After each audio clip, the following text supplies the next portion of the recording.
আসসালামু আলাইকুম। আশা করি সবাই ভালো আছেন। আজকে এখানে বসে আছি, মনটা অনেক খারাপ। কারণ কি জানেন, সংসারে ঝগড়া লাগে, অশান্তি শুরু হয় ননদের জন্য। কারণ আমার ননদ সকালবেলা আইসে সাইরেই ঝগড়া শুরু করে দিছে যে তার মা বাপের দেখি না, ভালো মন্দ খাওয়াই না, এটা করি না ওটা করি না। আরে ভালো মন্দ খাওয়াবো কিসের জন্য? কারণ টাকা পাবো কোথায়? কারণ আমি যেগুলো খাই সেগুলোই খাওয়াই। কারণ তার ছেলে বাইরে থেকে টাকা পাঠায় না, তাইলে আমি কেমনি করে খাওয়াই সেটা বলেন, আপনারাই বলেন। টাকা যদি না পাঠায় তাইলে আমি কিভাবে খাওয়াবো? আর টাকা যদি পাঠায় তাইলে তো আমি অবশ্যই খাওয়াবো। কারণ তার ছেলে টাকা পাঠাইছে, তারা খাবে, ছেলেরটা খাবে, আমারটা তো আর খাবে না। তাইলে আমি তাদের ভালো মন্দ খাওয়াইলাম না কেমনি? এইটা সেইটা অনেক কিছু বইলে গেল। কারণ কি করবো, আমি খালি চুপ করে শুনলাম।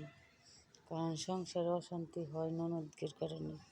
কারণ ননদরা যে এত পাজি, ওরা শ্বশুর শাশুড়ি বাদ দেয় না, সেটা ওরা কয় না।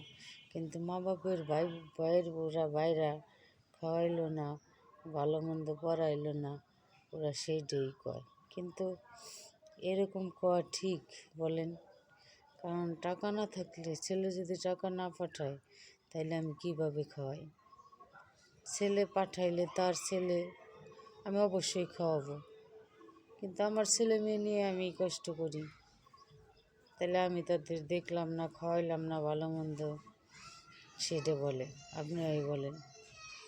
কারণ ননদরাই বেশি খারাপ ব্যবহার করে ভাইয়ের বউদের সাথে, সেই জন্য তো সংসারে অশান্তি হয়। তারপরে আবার শাউরি করে কি, অনেক কিছু বানাই বলে ননদের কাছে, তার মেয়ের কাছে। সেই জন্য তো আরও রায় পায় যে সত্যি এটা করছে, কিন্তু তা না। কিন্তু আমি তো সেরকম কোনো কিছুই করি না। তারপরে দেখেন, কারো কাছে ভালো হইলাম না, স্বামীর কাছেই ভালো হইলাম না, আর তো ননদ শ্বশুর শাশুড়ির কাছে ভালো থাকবো কেমনি? ভালো হওয়া যায়? কখনোই ভালো হওয়া যায় না। ভালো হওয়ার কোনো সিস্টেমই দেখি না আমি। জানেন, অনেক কষ্টের ভিতরে আছি। কষ্ট বলার মতো মানুষ নাই। কোথায় যেয়ে বলবো, কার কাছে যেয়ে বলবো? বলার কোনো ভাষাও নাই, মানুষও নাই।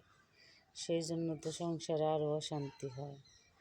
কী করবো, কোনো কিছুই করার নাই। মানে এরকমই থাকা লাগবে যতদিন না আল্লাহ তাআলা নিয়ে যায়, ততদিন এই অশান্তির ভিতরেই থাকা লাগবে। কিচ্ছু করার নেই, কী করার আছে?